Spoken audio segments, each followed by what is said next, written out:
And on behalf of board management and staff of Delta Broadcasting Service, and on behalf of the Morning Ride crew, Tuesday's edition, my name is Ifi Osita Olonwa, welcoming you and saying thank you to you, yes, to you watching us this morning. Thank you for joining us on this week, Tuesday's edition of Morning Ride. So it's a beautiful day. We're glad to start afresh, and that's why I want to encourage us today not to cry over spilled milk. Don't cry over spilled milk. Now, if you think a day on the calendar dedicated to not crying over spilled milk sounds silly, so do we. Yet here it is, right on your calendar this morning, February 11th. Of course, today is February 11, 2025. We're saying to you, don't cry over spilled milk, because when you cry, I mean, it's already spilled. Okay, let's do practical now. When maybe you're trying to pour your milk in your pap or your oats or whatever, and it spills. What are you going to do? Are you going to just, bend down and do the needful, or you just clean it up? So if you cry, will it make the milk, the spilled one, to go back to its container? It wouldn't. So don't cry over spilled milk. That's a literal meaning, but we're telling you it's actually an idiom. No weeping for shed milk, originally published in 1659, and of course the book of Proverbs by Welsh historian and author James Howell. Now, Proverbs are wise saying, offering sage advice and moral guidance for living life well. But not all idioms are proverbs. An example of another idiom is feeling under the weather, which means feeling unwell. Now, what the things that what to do on Don't Cry Over Spilled Milk Day? You have to rejoice. Yes, a lot has happened in the past. Even yesterday, something happened to you, right? That you don't like. Well, instead of meditating, instead of crying over that and then staying emotional, move on already. Okay, so rejoice. The good book says, rejoice in the Lord. I say again, rejoice. So rejoice this morning. If you are living the good life without shedding tears over spilt milk, living without any regret, that's what it means now. If you're living your life, maybe your past mistakes, and then you are just, every time you're sighing, you're having regret, you're living a life of regret, you need to take a detour. Yes. And start rejoicing today. So tell yourself congratulations, you get it. Yes, you got it. Tell yourself congratulations. We have no doubt you wear a smile and bring your happiness with you wherever you go. So keep spreading the sunshine. Another thing you can do also is that you need to work on the step plan. Yes, work on the step plan. Sing a happy song. Yeah, sing a happy song. Before we started, we've been playing gospel songs, a lot of them. So choose any song that resonates with you, that you love so much, and begin to sing.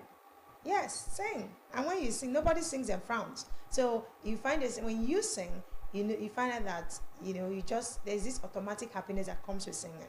All right, especially your favorite song. Okay, now 5 reasons to stop regretting your actions. 5 reasons. Let me give you one. Number 1, it saps your energy.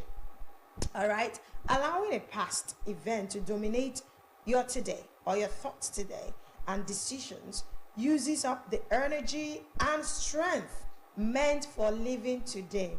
So if you allow your past mistakes to overwhelm you today, you're not going to make the right decision today. So what I'm trying to tell you is that leave the past behind you, move on, forge on. Okay, second reason is that it compromises your body's immune system. Yes, holding on to past negative experiences negatively impacts your body's immune system. The good book also says that a merry heart doeth good to the heart, just like medicine. All right, so when you're merry, when you're happy, you find out that your body, your immune system is boosted. Another thing, the third reason to stop regretting is that it exacerbates fear. When you regret, when you are still wallowing in regret, then you find out that you will be afraid, even for the unknown. So you don't need to do that to yourself. Another reason, the fourth reason, is that it sends out bad karma. And the fifth one, it steals the joy meant for today. So all those worries, you don't need them. It steals that joy. You're supposed to be joyful today, so why are you regretting? Why are you having that regret? Please think about it. All right, that's about today being crying over spilt milk. I'll tell you not to cry, so don't cry over spilt milk day. That's what we are telling you today. All right, away from that, this morning we also have International Day of Women and Girls in Science. Yes, today is International Day of Women and Girls in Science. International Day of Women and Girls in Science is celebrated every year on February 11. It allows us to honor women's significant achievement in science and place a much needed focus on girls. So we have entering science like technology, engineering, and mathematics. We call them STEM, the STEM careers. All right. As a fast-growing segment of jobs with employers finding it hard to find available talent, STEM needs women. We need women in the engineering department. Okay, so in DVS we have a woman engineer. Yes, we do. So we need women in the engineering department. We need women in the technology. AI is raving now. We need women to be there to pilot, that particular sector. All right. And we need women or girls mathematician. Not just, what the man can do, a woman can do it, and even better. So we want to, appealing to our young girls to please focus on your books, especially those still in secondary school, in tertiary education. Please study hard, if not harder, so that we have people, not just the theater, they're okay, hospitality, tourism, they are very good courses. But then let's have more women in those in the STEM careers, the engineering department or engineering career or course, mathematics, science. Let's be science inclined. That's what today is urging us to do. So encourage that your girl child that says to you, Mom, Dad, I want to be what's that? What do they call? Okay, I want to be a pilot. Yes, I want to be an engineer. Don't say no. Now it's for men. It's a lie. Remember, I always say, what a man can do, a woman can do it even better. All right, that's our curtain raiser this morning. I want to take a quick break, and when I return, I'll be joined by my co-anchor. Stay with me.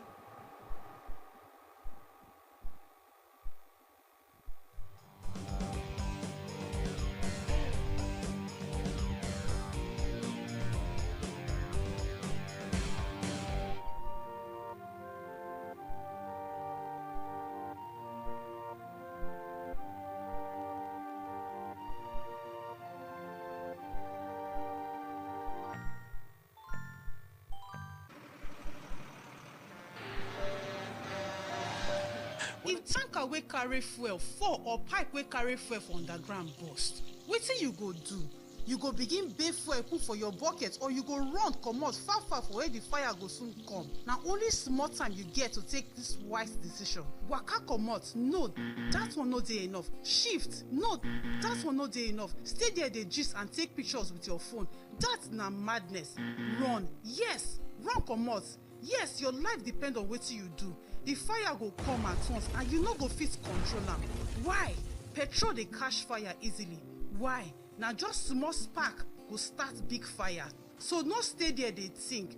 Run comot quick to save your life. No throway your life away because of say you wan pack petrol.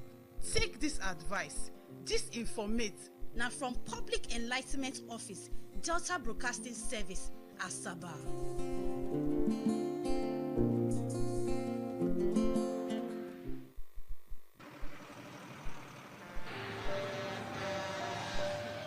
tanker wey carry fuel fall or pipe wey carry fuel for underground burst, wetin you go do? You go begin bae fuel put for your bucket, or you go run comot far far for where the fire go soon come. Na only small time you get to take this wise decision. Waka comot, no, that one no dey enough. Shift, no, that one no dey enough. Stay there dey gist and take pictures with your phone. That na madness. Run, yes, run comot. Yes, your life depend on wetin you do. The fire go come at once and you no go fit control am. Why? Petrol dey stay there dey think. Run comot quick to save your life. No throw away your life away because of say you wan pack petrol. Take this advice. This informate na from Public Enlightenment Office, Delta Broadcasting Service, Asaba.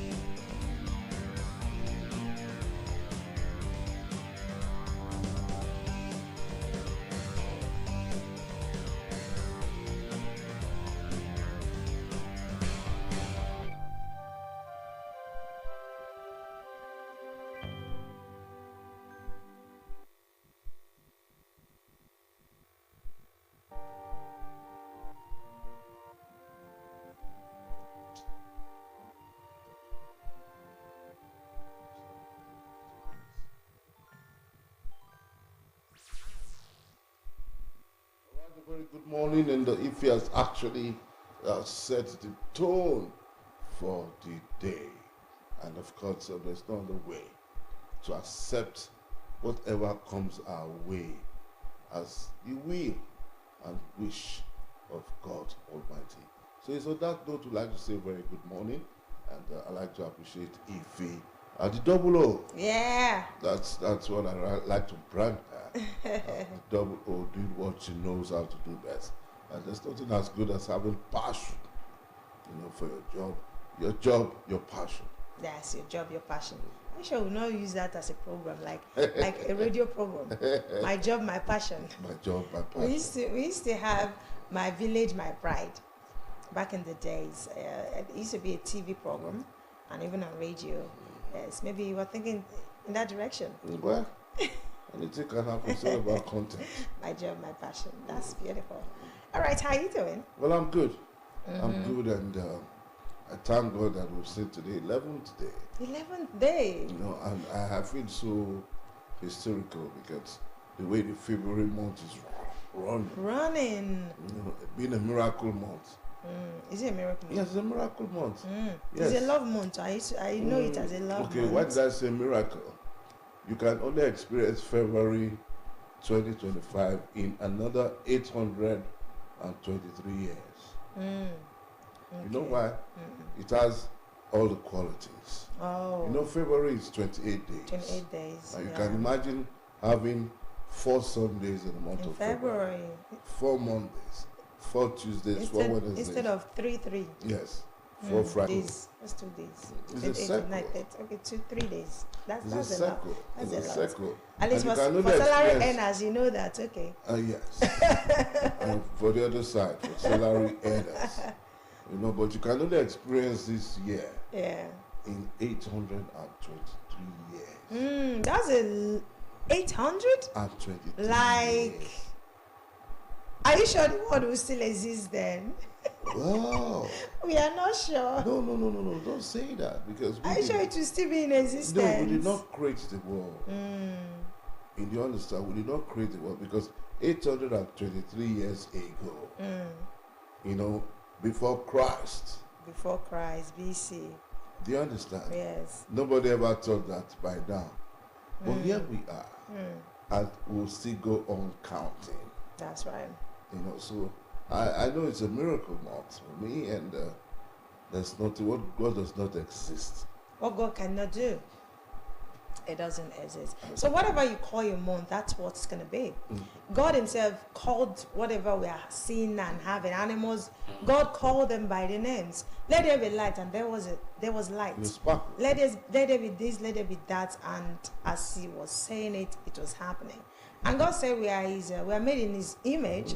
That's why That's why I know that. What of you heard the conversation when I was telling them that it wasn't a conversation? I was actually urging us to not cry over spilt milk, because don't regret. Don't dwell on your past so much and start regretting and then beating yourself too much. Come on now, dust it off, move on. Okay, you have today, because what you don't know is that when you start crying over and over again, it will rob you of your joy of today. And you can't afford that.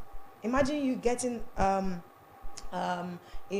angry all the time, you're depressed all the time, you're just angry, you're crying, you won't be productive. You won't have healthy relationships. You won't even think straight. You won't think of something good and meaningful. So let's leave our past behind, dust it up like it never happened, and then move on. Yes, do your best and leave the rest for God. That is it, because I'm also of that same school of thought, because you can't go back to your tomorrow. Yeah. Yesterday. Do you understand? Yeah. Because moving on, makes you really understand the spares of life. That's true. Do you understand? That's true. And you really cannot push it. You can't force it. At all. But you allow it to happen naturally, because it's already divine. That at XYZ point of time, It will happen. about 6 months ago, we never looked at the crystal ball to know that we'll lose two of our very close colleagues, because we're not there. But here we are. Here we are. Losing two great personalities in a split of a second. And we are still alive. And we are still doing our bits. And pushing on. So that is life for you. So in other words, don't die. Keep living. Because guess what? If you drop dead today, we'll still be on air. We're not going to shut down. Of course. So it's the work ethic. So we can't but be on air. So don't kill yourself. I give you a case study. We say on air that over the weekend, yes, we committed one of Nigeria's very finest, our own, to Mother Earth. Yeah. And where I was around the curve, yeah, the cries were still go. Oh, I said, the way these cries were coming, you would think that they would jump into the grave. I grave. just believe that they will push along below. Yes. And lo and behold, as she was being lowered to earth in less than 5 minutes. Yeah. 5. When it was time for refreshment. Oh, look at the people who were crying. Because we must survive. Human flesh. We must survive. I was thinking that the human nature in us would take us away from that. We say, give me rice. Give me chichi. Because if imagine that you don't eat for 2 days, not that you're fasting, you don't eat, you're going to affect. Your body, your immune system, it's going to be affected. Let it be affected. For who now? Because you're feeling the deep pain. You are hurting yourself. No, you can imagine what you were going through. That if he never give you. No, but that's the irony of life. I said, that's the irony of life. You see somebody crying, and at the graveside, you think that this person is going to fall. Even when they fall, they will bring that person out. You can't. Okay, because if you want to kill yourself, you don't even make noise about it.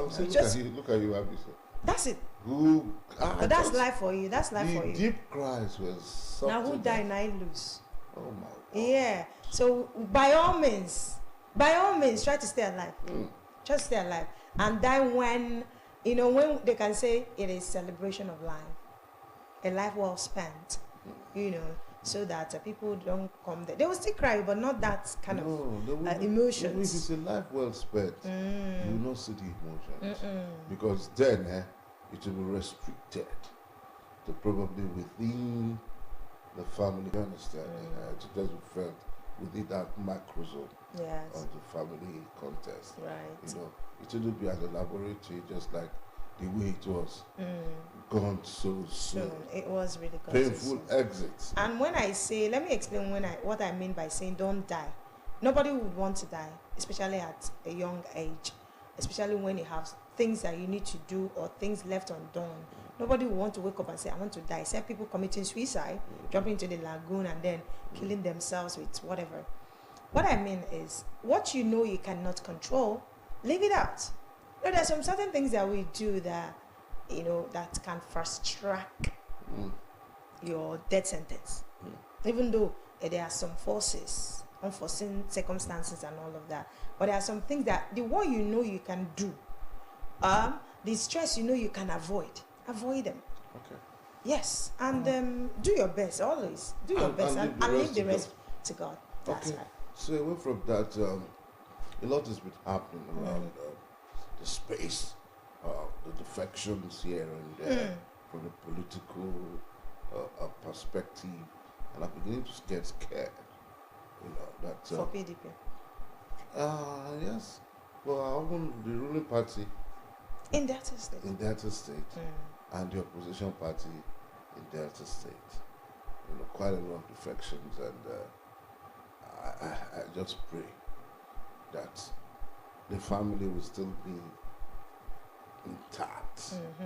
You know, looking at also what's happening at the federal level, the ruling party is quite intact, while the opposition party is, you know, having issues, most especially at the national, at the office of the national secretary, Right. who was said to have left by way of resignation to go and contest an election. If he had won that election, You would so have be left it. the seat, yes. Okay, but now he's not winning the election and he's coming back. It's against moral standard. Exactly. It's against moral standard, you know. So I think with the parties, so to be, should call themselves to order and do the needful. What is right is Right. That's it. And I, you know, when I'm not a politician, but every human being is political in nature. So I might not be a practicing politician. But in your home. But of course, that's why I said every human being is is a political. I will not say animal, but that's what they always say. You know, we have this animalistic nature somehow, and you know, you play politics everywhere, both in church, especially in fact in church. I think the politics in church sometimes overwhelms. Oh my goodness, it does. It does. Yeah. So, but PDP will always tell you, especially PDP in the States, they will tell you that, look, this is a family problem. We're going to pull through it. We're going to settle our differences amicably. And I recall on this set, we've had to ask questions, especially stakeholders in the PDP. And they tell us that, look, we have ways of ameliorating our plight or the plight of the aggrieved, this, that. But somehow we see them not being able to handle it. That's what we see. We're not there. We don't attend their meetings. We don't know what is playing out in their house. But what we see, what we read on the papers is that all is not really well. But fingers crossed, 2027 is just around the corner. And that's why everybody, but what I want to say is that, look, somehow I feel like all of us, especially politicians, most of them are selfish. Sorry to say that. No. Yeah, sorry to say that, but because, see, it's basically first for their own personal interest first.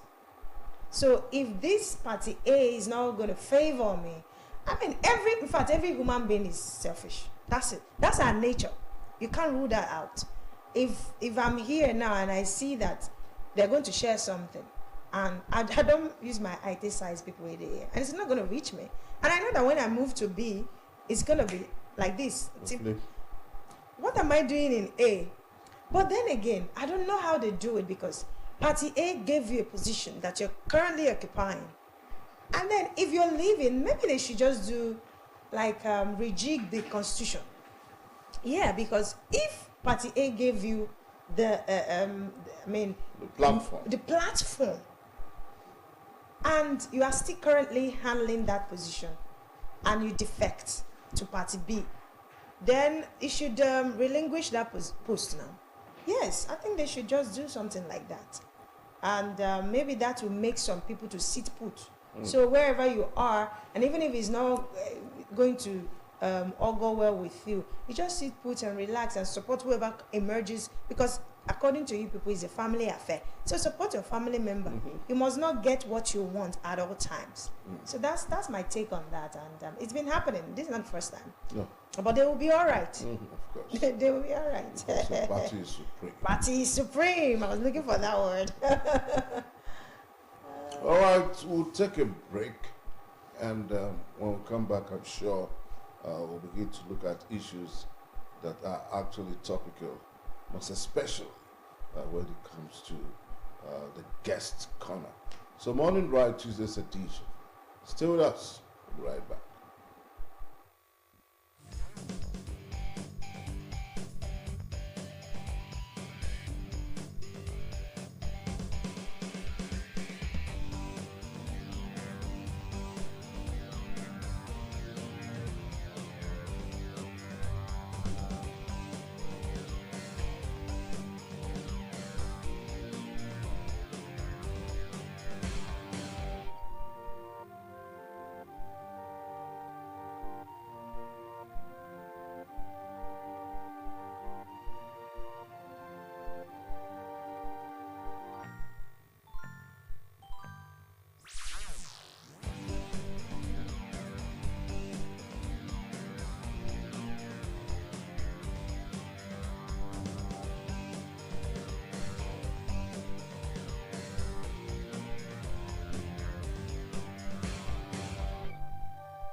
If tanker wey carry fuel fall or pipe wey carry fuel for underground burst, wetin you go do?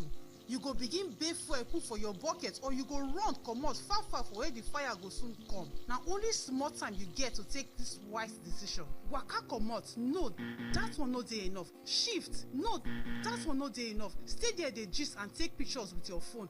That na madness. Run, yes, run comot. Yes, your life depend on wetin you do. The fire go come at once and you no go fit control am. Why? Petrol dey catch fire easily. Why? Na just small spark go start big fire. So no stay there dey think. Run comot quick to save your life. No throway your life away because of say you wan pack petrol. Take this advice. This informate na from Public Enlightenment Office, Delta Broadcasting Service, Asaba.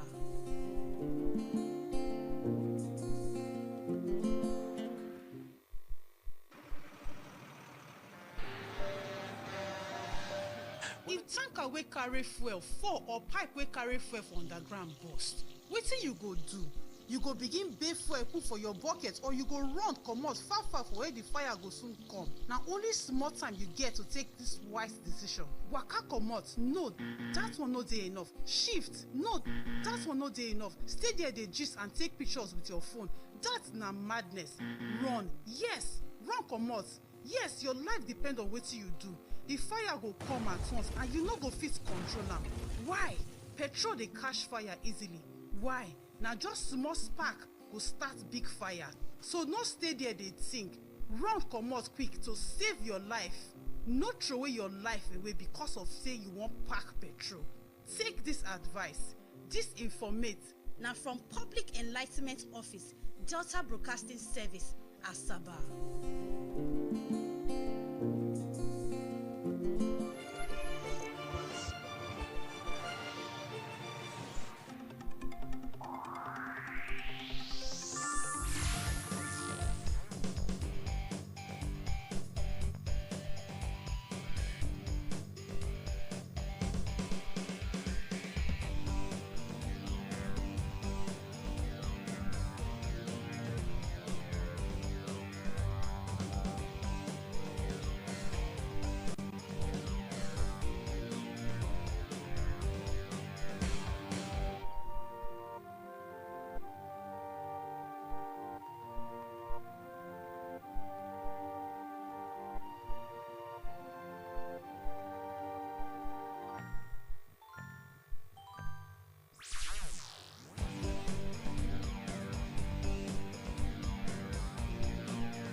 What's that?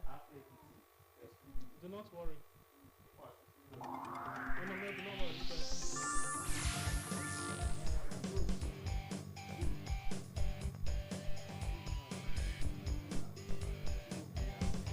So don't set the tripod. Just stand at the distance where the tripod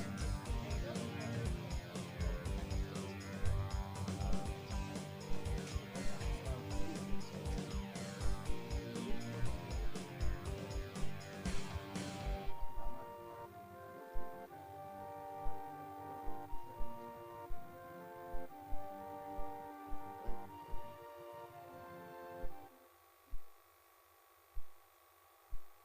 All right, we're still on to morning ride, and of course, it just the ride just is getting better by each second. You will recall that last week we looked at the housing deficit in Delta State, and we had somebody who actually spoke to that conversation. And yesterday I was privileged to be at a conference, and I heard somebody from the Ministry of Housing say yes, that housing for all, it's possible. And I said, okay, if housing for all is possible, who are the players that would actually make all of this possible? And I have joining us in the studio two gentlemen who would be speaking on how housing can become possible for everybody, even for you and for me, because looking at the cost of even molding a block. It's not a small thing. So we're glad to have them in the studio. We have with us on my left, we have Barrister Rejoice. Yes, Barrister Rejoice Alabi. He's a Director of Administration and Operations, P1 Plus. Good morning to you, Barrister. Still on my left, still, and close to him, sitting closely there, we have Sotonye Dan, Head of Sales and Regional Manager South and Southeast, P1 Plus. Good morning to you. Good morning, Ify. Thank you so much. Yes, welcome.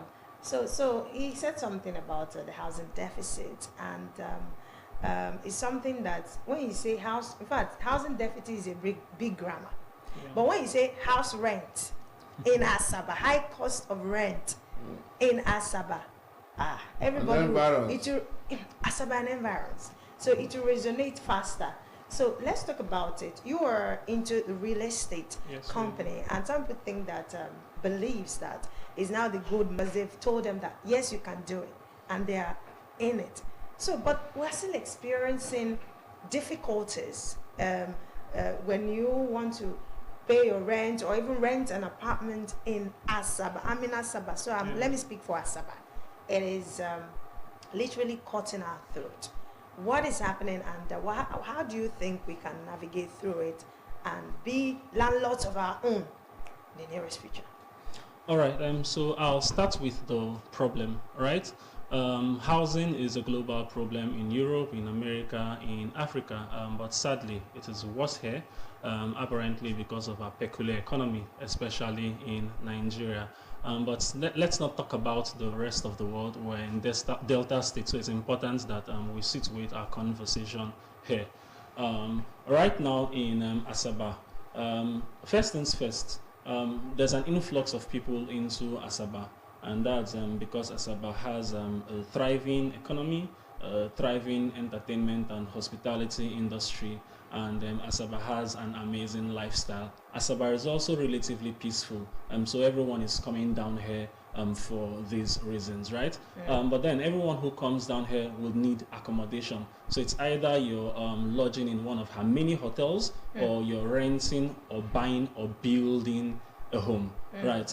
So this demand, basic economics, has also inspired scarcity. Now, as an organization, we want to ensure that the housing deficit problem all over the world, starting from Asaba, is reduced, and that's the reason, as an organization, P1 Plus, one of Nigeria's leading real estate brand, we're now offering Deltans an opportunity to acquire their own parcel of land, build their choice homes in any neighborhood they prefer in Asaba and its environs. And the beautiful thing is this: the opportunities we bring are very affordable. Okay, that's 1 out of 100. Like I'm asking for somebody who just want to, just leave. I don't want to do any real estate thing. I just want to be able to pay my rent. Do you not think that government should come to our aid as well? Especially I know you're not a civil servant, but I'm talking in general. People who doesn't want to, not everybody wants to venture into real estate, but then we want to be able to say, pay our rent without having to sell our properties or beg for the money.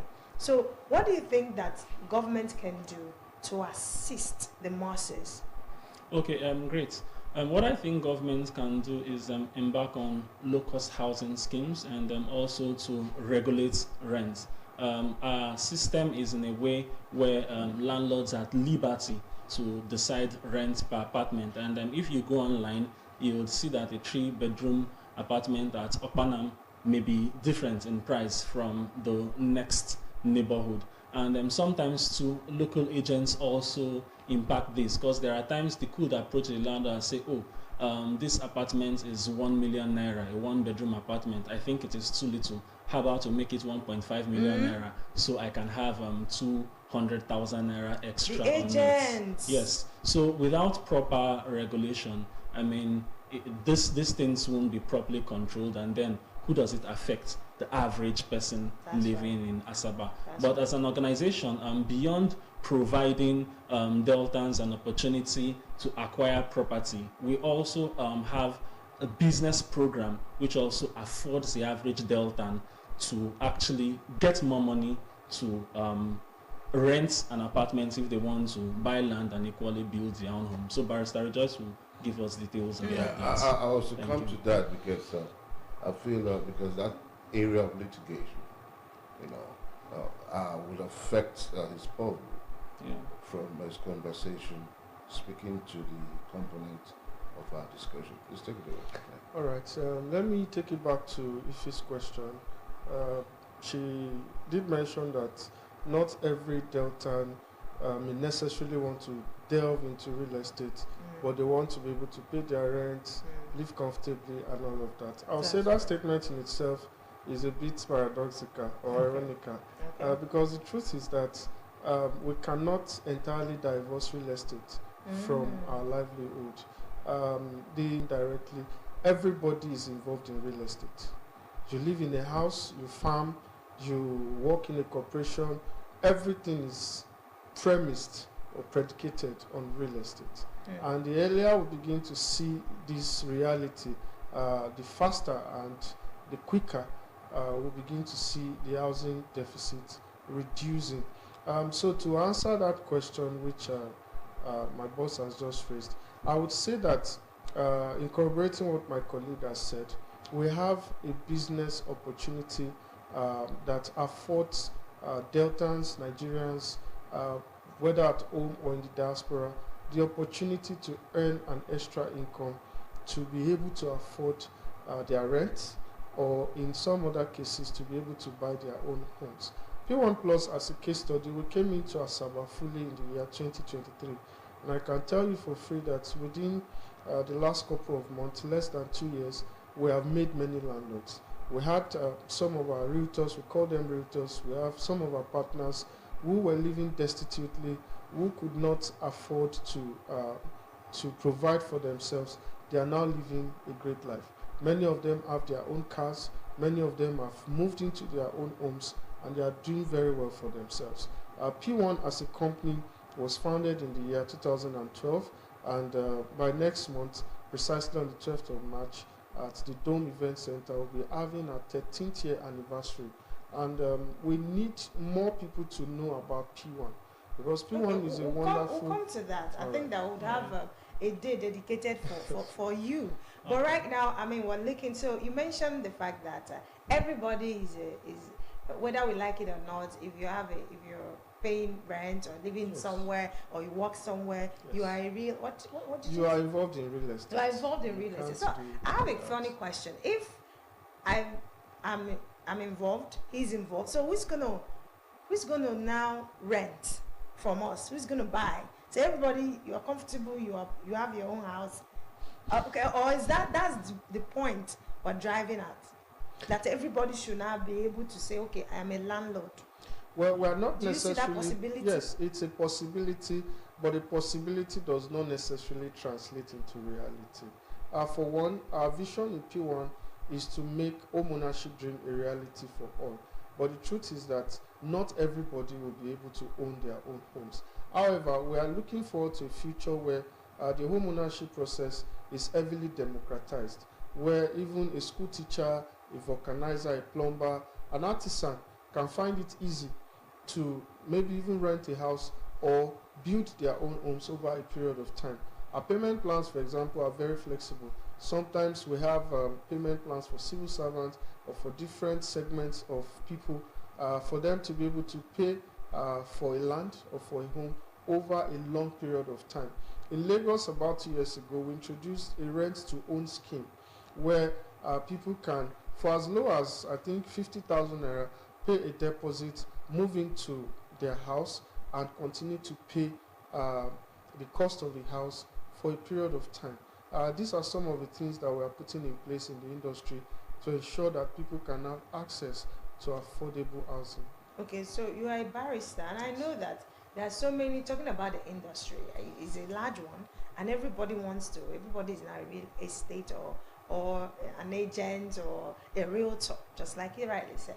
Now, as a barrister, I know that you must have encountered so many challenges as well, or people think that, okay, this particular one, they swindled me of my hard-earned money, I paid so amount, and then my money is gone. So let's talk in general now.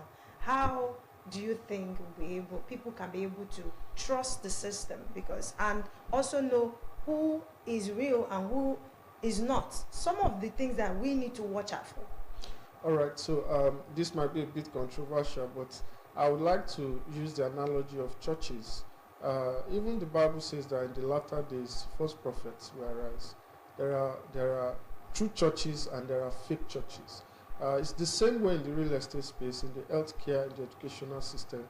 There will always be fake practitioners, and that is where regulation comes in. The government needs to step in.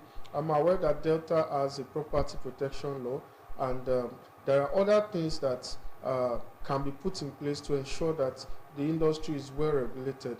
In Lagos, where I come from, there is the Lagos State Real Estate Regulatory Authority. I'm not sure that Delta has that kind of agency, an agency that is fully dedicated to regulating the activities of real estate practitioners, whether they are realtors or real estate companies in the real estate space. So that is a bit of a recommendation. I look forward to a time where the real estate space in Delta State can be well regulated by a well-structured government agency. Another thing to note is that for investors, whether in diaspora or in Nigeria, actually by research, we found out that diaspora remittance to Nigeria is one of the highest in the world. In the year 2023 or 2024, over $20 billion US came into the system by way of diaspora remittance. And most of these remittances are payment for real estate properties or real estate products. So I would say that there is a very great need for due diligence before you trust any realtor, before you commit your money to any real estate company. Please make sure that you do your due diligence. Due diligence, go to the CAC, even go to the law court to find out whether some of these properties that are being floated are subject of litigation.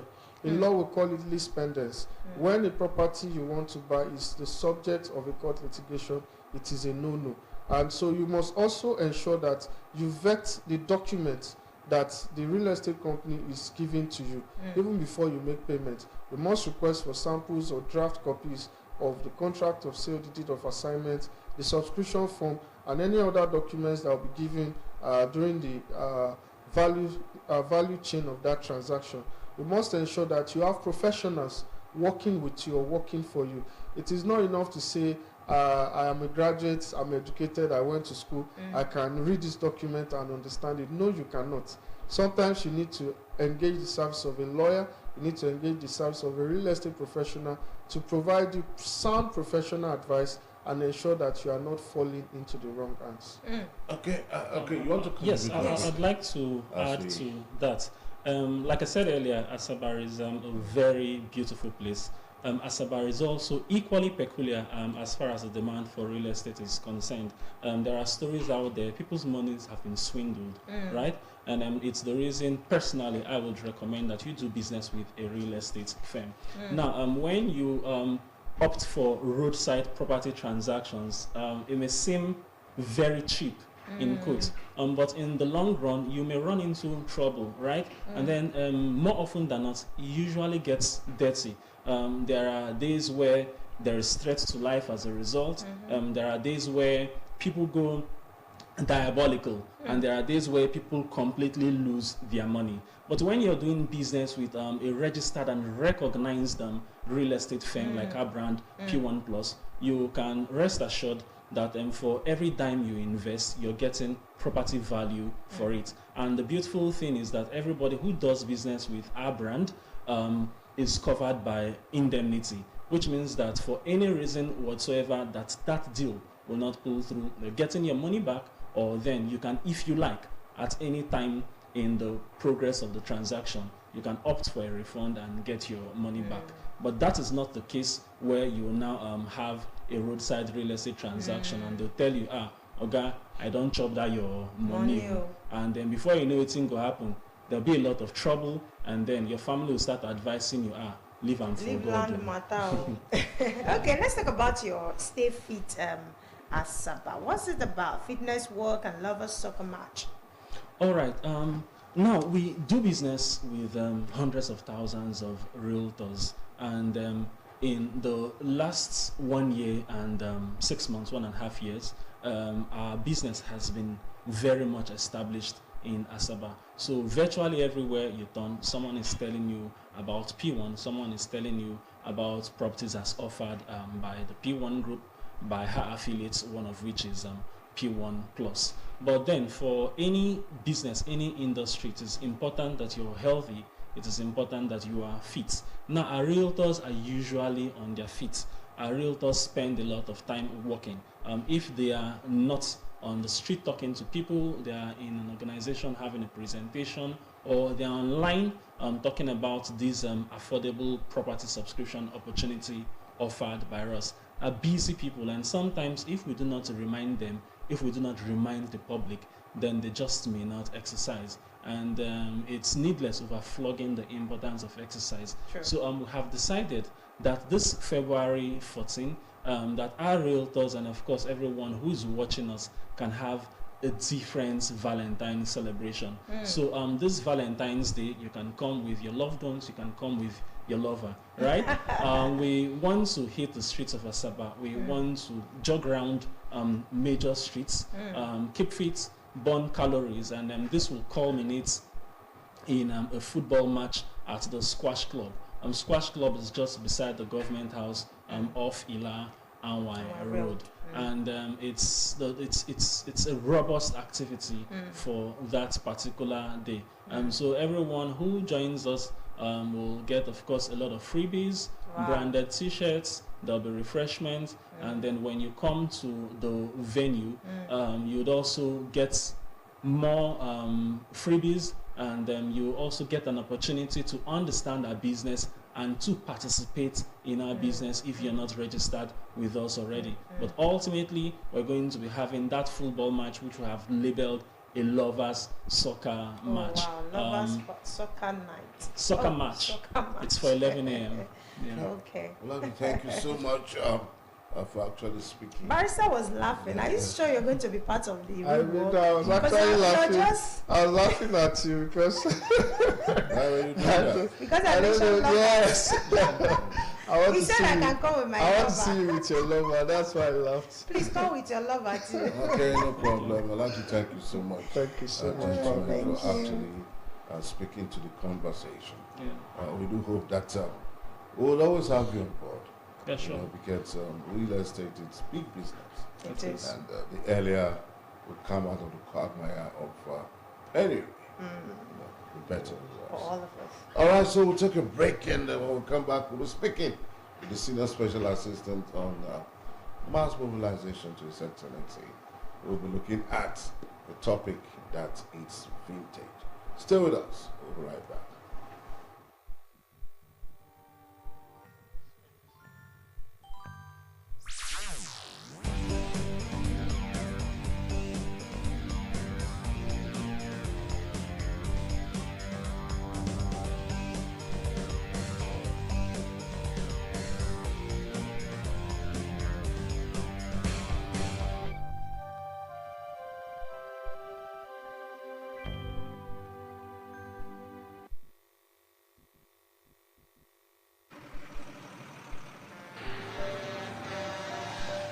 If tanker wey carry fuel fall or pipe wey carry fuel for underground burst, wetin you go do? You go begin bail fuel put for your bucket, or you go run comot far far for where the fire go soon come. Na only small time you get to take this wise decision. Waka comot, no, that one no dey enough. Shift, no, that one no dey enough. Stay there dey gist and take pictures with your phone. That na madness. Run, yes, run comot. Yes, your life depend on wetin you do. The fire go come at once and you no go fit control am. Why? Petrol dey catch fire easily. Why? Na just small spark go start big fire. So no stay there dey think. Run comot quick to save your life. No throway your life away because of say you wan pack petrol. Take this advice. This informate na from Public Enlightenment Office, Delta Broadcasting Service, Asaba.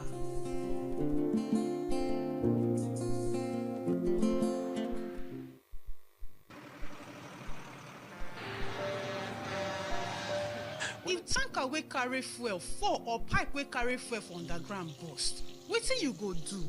You go begin bail fuel put for your bucket, or you go run comot far far for where the fire go soon come. Na only small time you get to take this wise decision. Waka comot, no, that one no dey enough. Shift, no, that one no dey enough. Stay there dey gist and take pictures with your phone.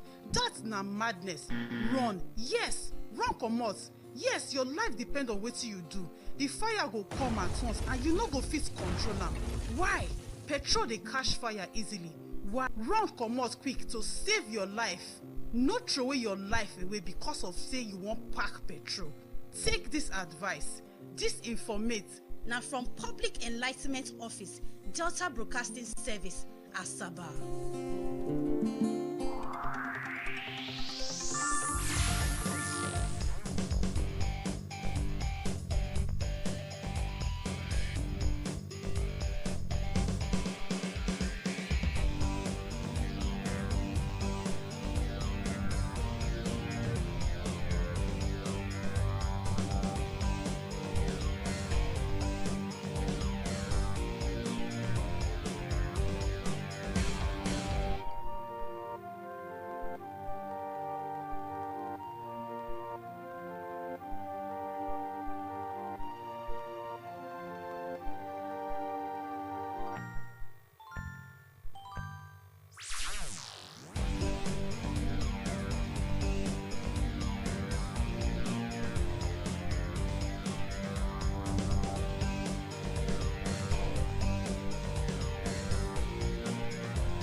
All right, you're still on to Morning Ride, Tuesday's edition of the program.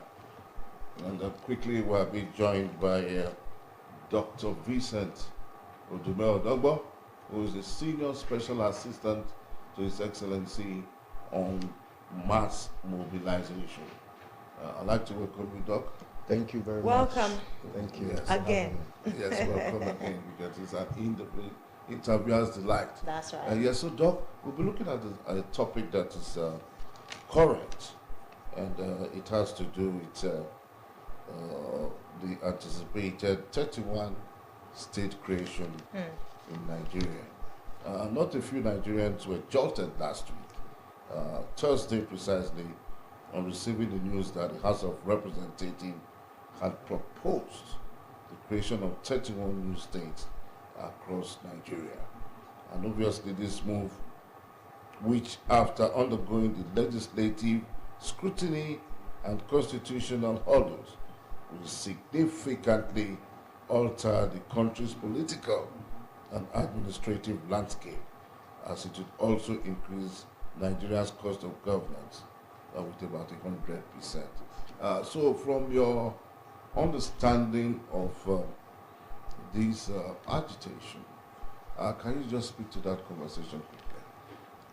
Well, the news of additional state creation, the creation of additional states, hit the media last week or so. But almost immediately, the National Assembly also, did a clarification on that subject matter. That state creation is not it's not a tea party. It has to go through a process, that it's not a 1 day or a 1 month thing.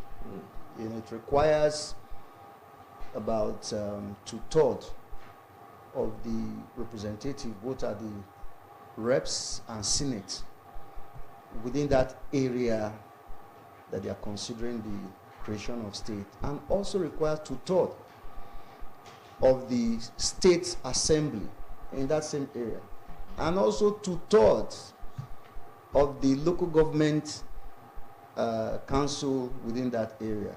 What it implies is that then there is also a need for a referendum, also a 2/3 majority of the people within that area to pass a vote, either for or against.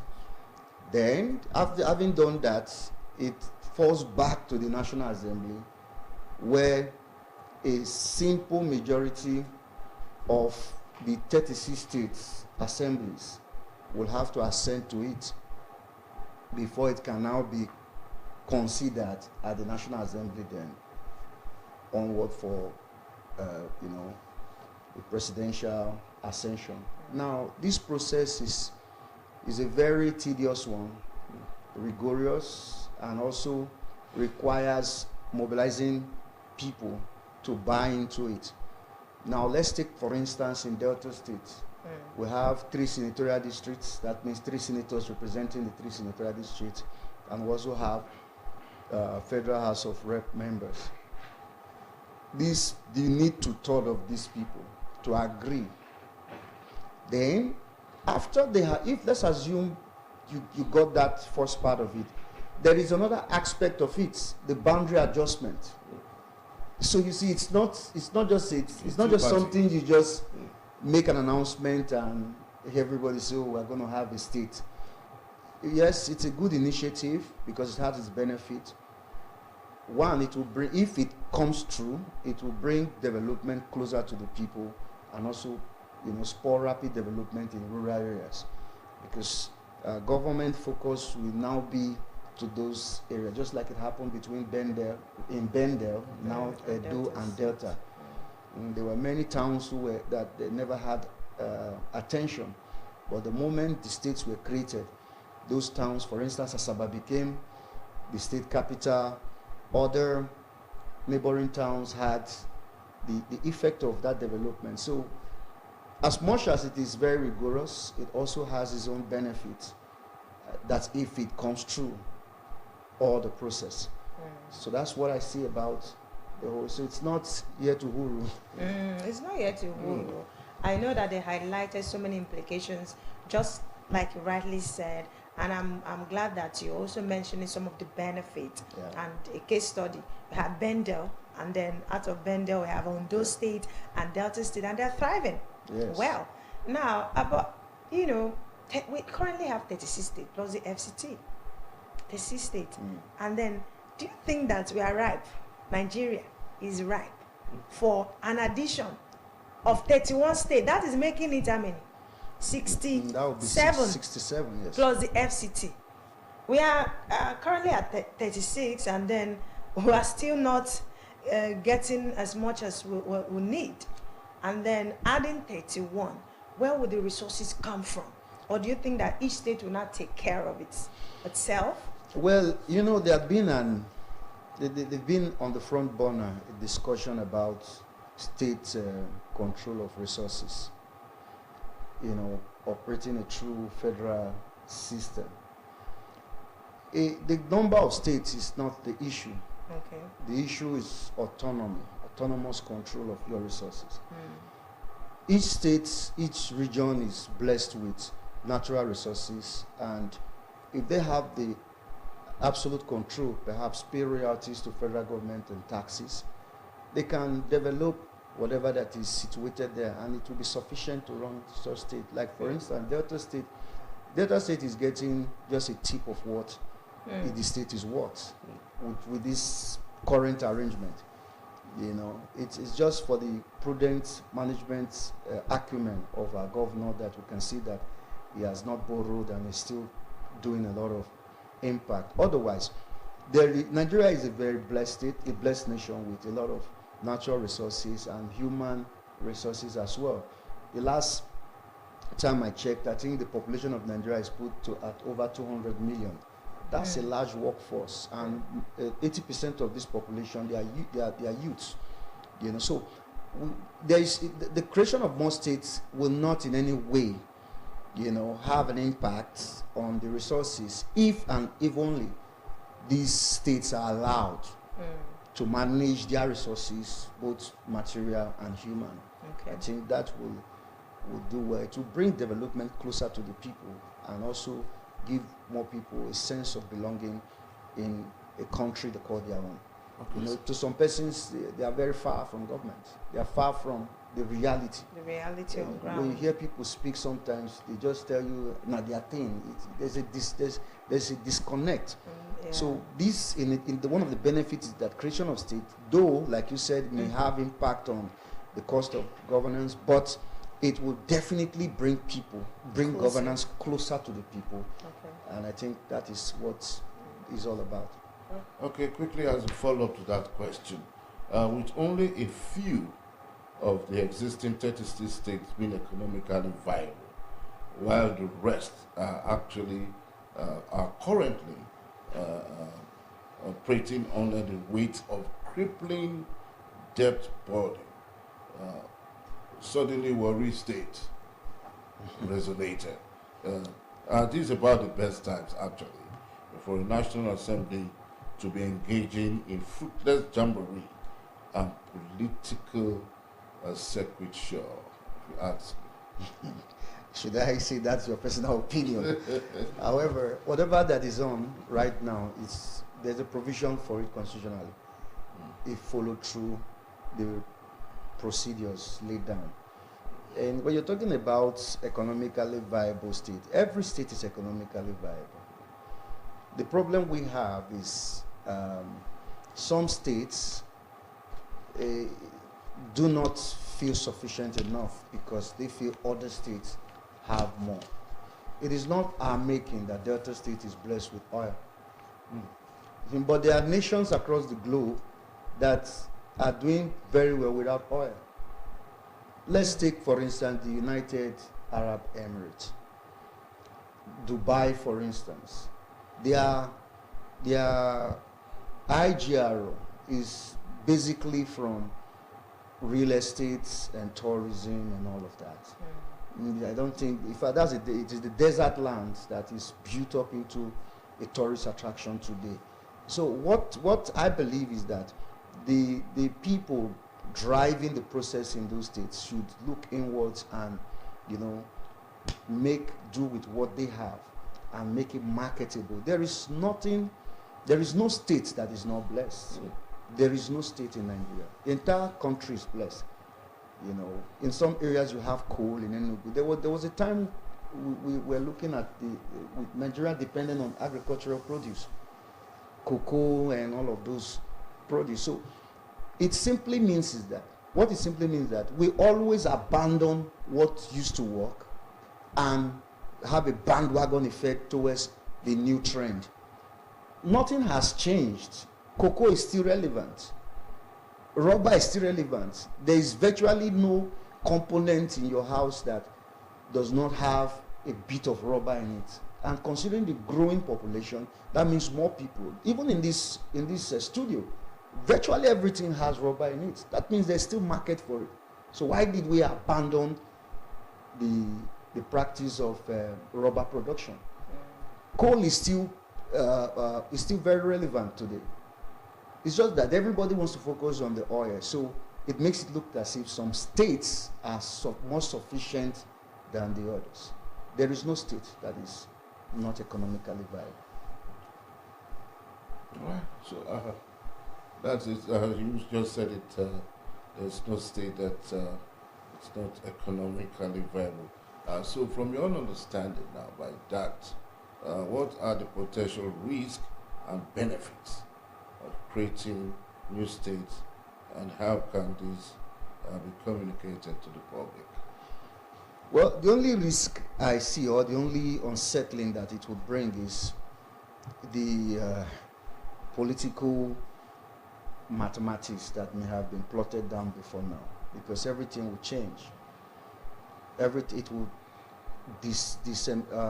dismantle whatever structure that has been in place. There will be creation of new polling units. There will be, everything will change within that region where those states are being created, and it will also affect the INEC register. It will have impact in virtually every aspect. There will be either relocation of staffs.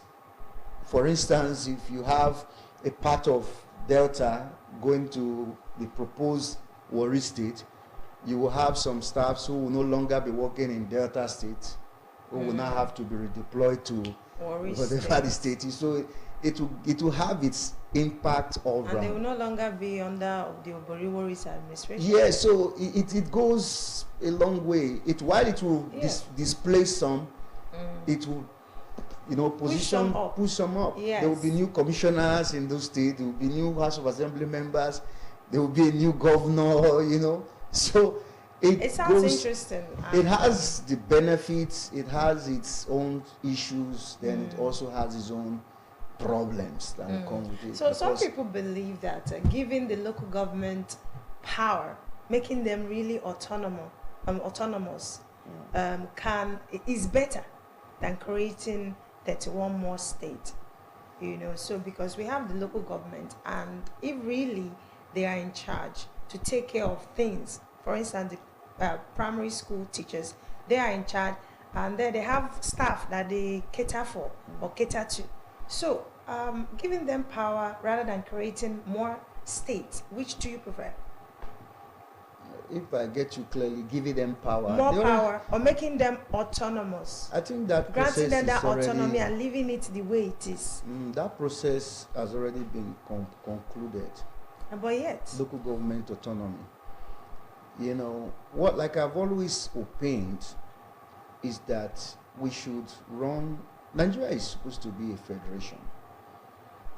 Where federating units manage their business and perhaps remit taxes or royalties to federal government. It's just like you have a government. But the only thing is that in Nigeria it's not in practice as it should be. It's just only in paper, it's not in practice. So when we talk about the federal government, we are implying that we are running a federal system of government where each state, each local government, each county, each ward in these terms will have some level of autonomy. You get my point?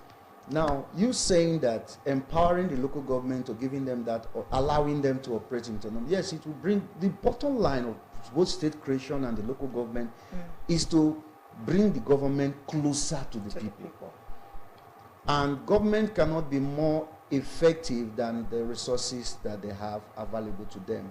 So in your opinion, if I want to say, you are saying that they should allow the local governments to manage their resources. Okay. But so far, I think that has been done at the National Assembly, and the President has also... But the question is, are they really autonomous? If you say they, who are the they? They always complain. To the best of my knowledge, even before they had the local government elections in Delta State, that was last year, the governor saved that money. Okay. That there was not one penny for the 3 months before they came into, of the local government chairman were sworn into office. The 3 months that we had an interim, management. You know, local government were run by the HPM at that point in time. The resources, the allocation accrued to those local governments were not tampered with. So each of those local government chairmen came into office with those accrued funds to work with. So it all depends on who is on the saddle. In Delta State, we have a God-fearing man who at every opportunity has said, I want to do things differently, the way it is expected, the way it is provided for in the Constitution. It does not interfere with local government. If you go to all the councils now, you will see them embarking on a lot of laudable projects. I know quite a lot of them doing projects in Isoko South. The Honorable Friday Owori Ovoke-led government, the Ogoruba, Isoko North, Udu, Oyibo, the Warri Southwest, the Oromoni, Warri South. You see, these people I think they have already gotten that autonomy and they are working. The projects are going on in these councils because I move around through my office, mass mobilization. I go to this local government. I can tell you what's happening. In Ika, Engineer Jerry, a real warrior, is doing a lot there too. The pastor, Chukwuwike, a lot is going on in local government council because to a large extent, the governor gives them the freedom to perform, and he keeps telling them that make sure you are working for the people. In Okpe, even despite the fact that the governor is from Okpe local government, the chairman Isaiah is doing a lot there. The other day from Uwe, Honorable Foni commissioned a modern market in Ekpa and some other projects that are going on. These are within short period of time they came in. It shows that the resources that accrue to the local government councils are being judiciously used. In Delta State, I don't know about other states, but I'm very conversant with what is transpiring in Delta State under the local government administration. Okay, so quickly, before we let you go now, what are the potential financial implications of creating new states, including the costs of establishing new state governments and, of course, infrastructure? You're talking about the cost of running, the cost implication. Yeah. Like I said initially, each state has their resources and they have what they contribute to the federal purse, in the system we operate. For instance, Delta, through the oil and gas deposits that is being explored, they are paid to the federal government. River State. So when you create a new state, definitely by the time the boundary adjustments have been done, they will now begin to see, okay, what is deposited in this state? What is the economic contribution of this state? So it is what, if we are still operating this system by the federal allocation account, you can now say, okay, X states produced or generated 1 billion. Then during sharing of that federal allocation, they get according to what they are. It will still be the same model. It will be the same model. But on the other hand, I know we are looking at the cost it will create, but we should also look at the development it will bring. Because each state will want to engage more entrepreneurs or investors to come to their state to develop the natural resources that are there. There will be new contracts, new deals, new MOUs with agencies that can bring that development they need. So it goes both ways. It goes both ways. While we emphasize on the cost it will bring on government, we should also pay attention to the development it will also bring to that region. Okay. All right, I would like to thank you so much, Dr. Vincent Udome, senior am I right? Yes. Senior special assistant to the governor of Delta State on mobilization. You've spoken so well to our conversation today on the 31 states plus 36 creation of new states. Proposed. Not yet. Not yet. But I know that at the end of the day, all of that might not fly. But before I let you go, Doc, there's been this serious agitation for Anioma state creation. And suddenly the Anioma is not coming It's up. not even on the list. It's not popping up at all. Instead, we are seeing worry. Well, you saw the constitutional provision, the requirements, at least 2/3 majority of both the House of Reps and the Senate in that region will present a proposal. So from what we saw on the list release that has worry on it, simply means that those who championed the Warri state did the right thing. So perhaps the proponents of the Anioma state were only concerned about the media frenzy that it will generate. You know, because there's a procedure. That's why I said initially that it's not a tea party. You have to lobby these people and give them reasons why they should support. If you are the one initiating the idea, why they should support you. Then they will have to maybe have a town hall meeting with their constituents as well and say this is what is on board, or talk to the stakeholders in that region. So it's not just meeting between 2 or 3 persons. It's a very rigorous process. So it is assumed that the proponents of the Warri state did their homework very well, while that of the Anioma did the media service. So there's a difference. Yes. And I think it was Senator Nedwoko that has been on the forefront of that. So it's quite disappointing that the sitting senator could not actually push that through. Perhaps, in quote, maybe it's still politics. Or maybe it's still in the offing. Let's leave it at that. We don't see that coming. It's still in the offing. We don't see that coming. Maybe in the next agitation. Or maybe we'll have Warri state and Delta state we now belong to the Aniomas. Maybe.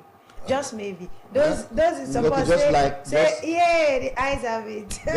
Just like Bender State disappeared and Delta exactly, you know. But I don't see that coming. It was specific. The states. Fingers crossed. All right, I'd like to thank you so much, and we do hope to have you again in a short while. You actually made our interview section quite exciting. Dr. Udome, Senior Special Assistant to His Excellency on Mass Mobilization. We'll come back in a few minutes. We'll take a break. Morning Ride continues. Thank you so much.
not say pastor. All right, you welcome back. And in case you're just joining us, it's Tuesday's edition of the program Morning Ride. And joining us on our next conversation, we have the Deputy Vice Chancellor of the Dennis Osadebe University, Professor Robert Obenedoro, and is going to be looking at the state of the nation with a special focus on education. Yeah.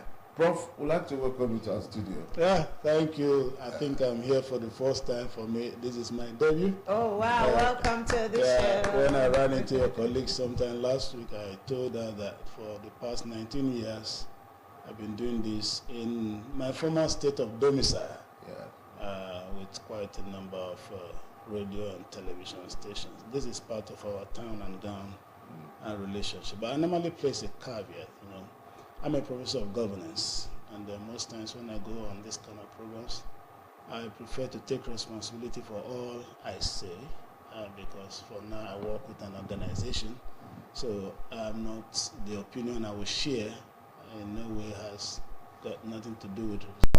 What actually inspired, your pursuit, most especially for a career in academic leadership, and what motivates you to continue in this role quickly? Yeah, I think I'll give all the credits first to God, and secondly to my late father. May his good soul continue to rest in peace. I was born in Lagos, taken to Port Harcourt. I had my first 2 degrees in Akwa Ibom State, then my PhD at Uniport. Actually, I'm 4 out of 7 children, and from childhood he told me that he saw some light in me, certain things that will make me be the one that will project the name of the family, though they know. Whenever I say, no, just keep quiet and listen to me. Well, he planned to train me up to PhD, but fortunately or not, just as I was finishing my last paper as a final year student, he was kicked out of his job because of one thing or the other.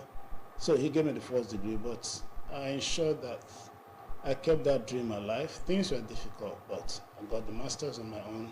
I also went for my PhD, which I got 2005, and he passed on 2008. So I gave him that as a parting gift. So he was the sole motivator who saw in me the tenets of an academic. Initially, I wanted to be a soldier. He told me, no, my son, what I see in you is the calling of a teacher. And I think I found fulfillment so far. I started as an assistant lecturer, 2003, and then by 2016, I was a professor. Even after being a building materials trader and a taxi driver for about 8 to 10 years. I was a taxi driver in Port Harcourt. Wow. And while we're doing that, we're also schooling. Yeah, because as I said, my father was kicked out of the job, so just to keep the vision alive, while I started the master's degree program, I needed to do something to keep myself going. So taxi got some capital, some friends supported me, then I started selling building materials along NTA Road in Port Harcourt, which I sold for 7 years, and then finally got the job. I still kept the business for about 2 years before I told myself to go face squarely the business of academia, and I thank God I did so. I refused to be distracted. I knew that the business was just to keep my head above water level while the situation lasted, so that's how I did it. Okay, Prof, sir, I'm trying to read your resume. If I start reading or looking at it, it take me literally years to round off. But it's really impressive to know that we have people who still believes in education. Your career objective here is to provide technical services in research, advocacy, and in practice that would enhance advancement in governance and development. Now, let's take it one after another. Research. Do we still have proper research mechanism in our country? And if yes, what have they researched about, and what are their findings? Research is about identifying challenges or problems in every society and getting insight with which to attempt to either answer the begging questions or to solve the problems identified. I can give it to the average academic in Nigeria that we are second to none in the world. Why do I say so? If you consider the given circumstances under which we operate, you virtually fund everything by yourself, except in a few cases where one or two sponsorship are available, which is never enough. You see that the academia in Nigeria is up and beat, doing their best. Because without research and publication, we say if you don't publish, you perish, you know. You can be in a particular position for as long as you want to be. I normally use myself too as a case study. When I joined my job, 2003, between 1990, when I came in, I was already pursuing my PhD because then masters was just enough. Everyone just relaxed now. But 2 years after I came back with my PhD and I was upgraded, that was when the eyes opened, you know. But fortunately or not, in the next 4 or 5 years, before any of them could come back with a PhD, I was already a senior lecturer with a PhD. And these people were 8 years, my senior in the career, you know. And then 3 or 4 years after I was a associate professor, in fact, I sat on the board that examined 2 of them for their PhD. Wow. And, yeah, so it's a wonderful career. It's a career where you determine your own pace. Fine, you know, it's not like, with due respect to the normal civil service structure where you say people just get promoted after 2 years, 3 years. No. Here, you work or you just stay by the corner and keep complaining there. So from the word go, I just decided I was going to be on the speed lane because I told you my background. I felt I'd lost some years. In fact, I lost 10 years. Wow. I graduated in 93 as the best graduated student in my department, University of Uyo. I was supposed to be retained immediately after service because that was the policy. But because of my ethnicity, I'm Urobo, I'm Delta, but I didn't grow up here. I was born in Lagos, taken to Port Harcourt. In fact, the first Easter I spent in my life, Friday to Sunday, was 2022, courtesy the new university where I now work. If not, before now, I just come 2-3 days and I'm off. So, but my ethnicity played against me, but it also worked to my advantage because it was in the interval of those 10 years that I diversified into those other aspects, you know, driving taxi to make a living, get some capital, then started selling building materials, which I sold for self. In fact, I married my wife as a building materials trader. My marriage was 27 years last December, so you should understand where I'm coming from. You know, so it also helped me. That's why when I also got the academic job finally, I combined both the academic skill and speed of a trader, you know, skill and speed, not just skill, you know. You could have the skill, but you could be moving at a snail speed. You know, but I felt I'd already lost some time, but you see, you don't lose any time because what you think you've lost today, you gain tomorrow. Okay. I also traversed into building in Port Harcourt, building in Akwa Ibom State, which I wouldn't have done as a normal academic. And a normal academic will just wait for the next semester, wait for the next salary and this and that. All our children, by the grace of God, trained so far, none trained for my salary. Because my salary cannot have done it. Our girls attended private universities and they graduated before the age of 20. So if I didn't go into that part of my life, well, circumstantially, as we say, but fortuitously, because at times many of us don't know what future has for us. We just judge ourselves by our immediate circumstances. So if I take you to Rumokuta now, between Rumokuta and Rumokoro, or between Rumokushi and the barracks there you see me as a taxi driver. Then from Rumokoro to Rumokuta, you see me as a building materials trader. If we go there today, there are still some who are in the business that will still recognize me. But they wouldn't know that I've long past that junction. That was just a junction of my life. So that's part of it. It's personal, more of personal than the thing that Nigeria really has brought out of me. So if I were to go by the normal Nigerian factor and things going on there, probably I'll still be a senior lecturer. Most of those people, as I talked about, only one is a professor living today. The other ones are still senior lecturers and associate professors. And these were people who were my senior to an interval of 2 years and 8 years. But I was focused. So hard work. Yeah, sure, hard work. Grace too. And grace, I wanted to come there because by the grace of God, I learned the factor of grace early in life. And so my wife began to call me Mr. Speed, not because of my ability to run, but because of the hand of God to lift me to the next level of my life. In fact, my coming to Delta State, Dennis Osadebe University, is also fortuitous. Maybe that's another story for another day. All right. Certainly. Okay, so quickly, you are a professor of governance, and as a deputy vice chancellor, you are just a stone throw away to being a vice chancellor. So how do you envision the future of higher education, and what role do you see your university now playing in that future moving forward? The future of higher education, not just in Nigeria but globally speaking, is gone beyond that four-wall kind of thing where there's this physical interface between the teacher and the students. It's more of an Internet of Things now, where one has to be ICT savvy. It's more of interconnectivity, getting to produce that will be relevant in the market of today. If we have to go by the skills we acquired 30, 35 years ago to regurgitate those contents, then we'll be producing graduates that will not be able to fit into the current society. So as I said, fortuitously, I now find myself in a very young, dynamic, growing, I can tell you, the fastest growing university in Nigeria. Not because I'm there, because I can't count how many universities in Nigeria started in less than 3 years, and you can talk of close to 75 programs. I can't count it. And these are genuine. Yeah, we started with initially 10 that about to start. So the university is moving fast, and the kind of vice chancellor that was selected is one who is a go-getter, one who is attuned with this currency of educational trend, not just say you study geography. No, there's something beyond geography now. Not just say you study biology. So if you come to our school, we've started with quite relevant, useful courses in our current time. We have optometry, we have nursing, we have geology, we have whole science, we have public administration. Yeah, mass communication is about to be unbundled into about 4 departments now, which has received NFC. About technical courses like medicine.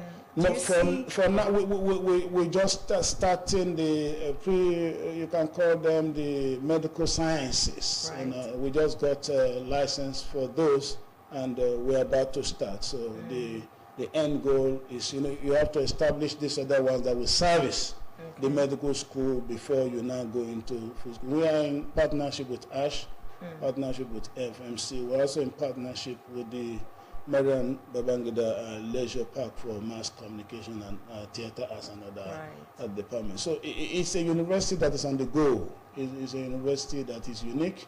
It's a university that I tell you, give it another 10 years, it will be one to beat. Because in less than 3.5 years, it's a place that candidates are yearning to come now. We don't even have spaces much for most of those highly competed for courses in the first 1 week. So Dennis Asadebe University is a good thing that has happened to education in Delta State. And again, as I said, it also gave people like me the opportunity to come back home and give back to my own home state, that which I've been doing outside. Some people talk about charity home, but I think my charity began outside, not because I chose it, but since I had the opportunity to bring this charity back home, I'm here. I was a pioneer HOD for 3 departments: political science, public admin, international relations. Slightly, I then got elected as the first elected dean of management and social sciences, and then I got elected as the first deputy vice chancellor of academics. It should also be on record that I am the first in a series of inaugural lectures for the university, which I delivered in July 2023, still revolving around governance. We talked about the black gold that rumbles in Nigeria's Niger Delta yesterday, today, and we're talking about the effect of the oil on our average of environment. I'm from JC, and you know what oil did to JC in 1998. So my thoughts were built around those issues while I was growing up in the academy, and today I think I'm one of the voices you can talk about when it comes to contemporary issues in Nigeria Delta discussion. Okay, so let's talk about, I'm impressed that you mentioned that we have lecturers who are giving, who are passionate about their call, and they are giving in their best in terms of teaching the student what they need or require at a time. Let's talk about the structure, the infrastructure in the school there. Sometimes they look at some universities that we have around. I'm not saying it's Dennis Osadebe, that there are mainly glorified secondary schools in terms of infrastructure, in terms of what they need. For someone studying medicine, for instance, and then you don't have equipped lab, or somewhere that they can do the practical aspect. And looking and hearing from you now, I know that you must have had it good, you know, especially when you were in school. If you weren't taught well, I don't think you will be where you are at the moment. So let's talk to us about the infrastructures that you have. You think is enough, or there are more to come? That's quite an intriguing question, you know. Well, I'm to a large extent, I'm a realist. I believe that we'll be judged tomorrow by the things we say or do today. With regard to infrastructure in the school where I currently apply my trade, Dennis Osadebe University, yes, we may not be there yet. But I can tell you, if you juxtapose what you have today with what I saw on the 5th of April 2020, what has taken place is more than transformational. Because as a registrar, whether the boss were just one long building, you know. But less than 2 years, if you come and see what is called currently the administrative building, courtesy the immediate past governor and continued by the current governor. If you come and see what we call the Faculty of Agric building that houses auditorium to the left and to the right. In fact, these are seashore buildings. Buildings that when you see them, you think you are approaching a banking building. Yeah, when you enter like a banking hall. When you go to the Faculty of Environmental Sciences, the same thing by the immediate past governor, and here the current governor has also released money for furnishing. You go to the Faculty of Arts, recently built through TED Fund. You will see that there has been more than a geometric progression in that university. In fact, the man that we brought to install some of the equipment in the lab in the Faculty of Agriculture said, look, these are even more than undergraduate equipment provided by the government of the state. He said they are supersonic hyper equipment. So where we are today, I can tell you, is better than where we were. And I know with the same pace, as I said, give Dennis Osadebe University another 5 to 10 years. It will be a university of point of call for everybody from all over the world. Wow. I would like to thank you so much, Prof. But just before I'll let you go, quickly, what are your top priorities as Deputy Vice Chancellor, and how do you plan to address them before I let you go? My top priorities are simple. Support the vision of my principal, the Vice Chancellor who, in the first instance, nominated me to contest for the office. And then, most importantly, I'm DPC academics. That's what I'm known and called for. My desire is to bequeath to our very young colleagues, and not just the way to do it, but to lead them to doing it. And that we have been doing with regard to exposing them to research-based institutions and searches, how to get started. As I said, as I live here now, there's a workshop that will take place. This Vice Chancellor has exposed the academia to a lot of workshops that will help you. I normally tell them, when people like us started this job, nobody taught us what to do. You just look for your own bearing yourself. It's like you get into the forest and God help you. But now they're fortunate to have people like us who could say, look, we are not giving this, but we want to give you this, so that going up, climbing, making life better for yourself and for the students will not just be easier, but be more focused. So those are my priorities, to ensure, as I said, I came back home by the grace of God, to put back to my own home states what divinity has put inside of me, and to ensure that my qualities are not completely exhausted before I came back. So I didn't come back home as a liability. I came back home as one that still has quite a lot to give.